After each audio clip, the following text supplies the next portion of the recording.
Brooks Hayes, a Democratic congressman from Arkansas, represented Little Rock. During the Central High segregation crisis, Hayes had tried to mediate the dispute between Faubus and Eisenhower. In response, for the general election of 1958, segregationists put up a write-in candidate at the 11th hour, a little-known school board member named Dale Alford, to run in opposition to Hayes. This was one of the rare times when a write-in beat the names on the ballot. According to precedent, the chair will swear in all members at this time, Speaker Rayburn intoned from his perch atop the rostrum. It was January 7, 1959, and the House was meeting to swear in the new members, elect a speaker, and do the other things that the House does to open a session.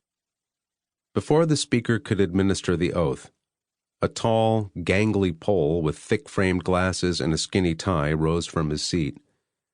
I was 32, still a kid, tilting at every windmill I met. "Mr. Speaker, for what purpose does the gentleman from Michigan rise?" "Mr. Speaker, upon my responsibility as a member-elect of the 86th Congress, I object to the oath being administered to the gentleman from Arkansas, Mr. Dale Alford. I base this upon facts and statements which I consider to be reliable." There had been a whiff of scandal about the race, given Alford's late entrance, the relationship between Faubus's gubernatorial campaign and Alford's congressional campaign, and the fact that an open segregationist was about to join the Democratic caucus, despite beating the Democrat who had been on the ballot. There were also questions about whether the ballot boxes had been stuffed. I thought the whole situation about Alford being seated was a crock of shit. He beat a Democrat. We shouldn't have let him caucus with us. He was a segregationist and a racist. We shouldn't have let him caucus with us. I wasn't going to let a man like Alford get sworn in without a fight. However, I was still technically only a member-elect. The 85th Congress had come and gone mere minutes before. The 86th hadn't even been sworn in yet. Other members shared my sentiments, but I was the only one brash enough to challenge the all-powerful Sam Rayburn. I was probably thinking more with my balls than my brains, but I knew I was right. I learned later that being right is not always being smart. But I was a young man in a hurry. My dad wasn't around to tell me to slow down and take my time. I didn't know how long I'd have in Congress. I was trying to finish all my dad's work before my time was up. "Under the precedents, the chair will ask the gentleman from Arkansas not to rise to take the oath with the other members for the present at least," Sam Rayburn said.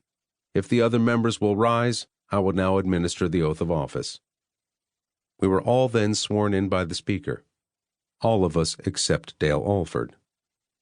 Right after we were sworn in, the chair recognized the gentleman from Massachusetts, John McCormick, then the Majority Leader and Rayburn's chief deputy. McCormick was a man whom I respected as much as I respected Rayburn. Both had been dear friends of my father, and both kept paternal eyes on me after my dad was called home. "Mr. Speaker," McCormick said, "I offer a privileged resolution, H-Res 1, and move its immediate consideration." The clerk read the motion. "Resolved that the Speaker is hereby authorized and directed to administer the oath of office to the gentleman from Arkansas, Mr. Dale Alford." They were going to swear Alford in, but they were going to leave unresolved the question of whether he should be seated until after the House Administration Committee could investigate the election. McCormick spoke again. "Mr. Speaker, this resolution is in accord with existing precedents, and, Mr. Speaker, I move the previous question on the resolution." One man spoke up. My dear friend Tip O'Neill, Democrat of Massachusetts. Tip was 47 then. "Mr. Speaker, may I make an inquiry on a point of parliamentary procedure?" The Speaker told him to get on with it. Well, in nicer words. "The gentleman will state it." I was glad to have company in what Tip and I both knew was a losing battle. I was glad to have company in fighting the good fight. Years later, when Tip was Speaker and I was a chairman, we remembered that day and how bold we were to have stood up to Rayburn and McCormick. "Mr. Speaker, when the previous order has been moved and there is no debate, under the rules of the House, are we not entitled to 40 minutes of debate?" Tip asked. This point was true under the rules. However, under the precedents, the 40-minute rule does not apply before the adoption of the rules. To keep listening to this audiobook, I've left you a link in the description so you can do it at no cost thanks to Audible's 30-day free trial.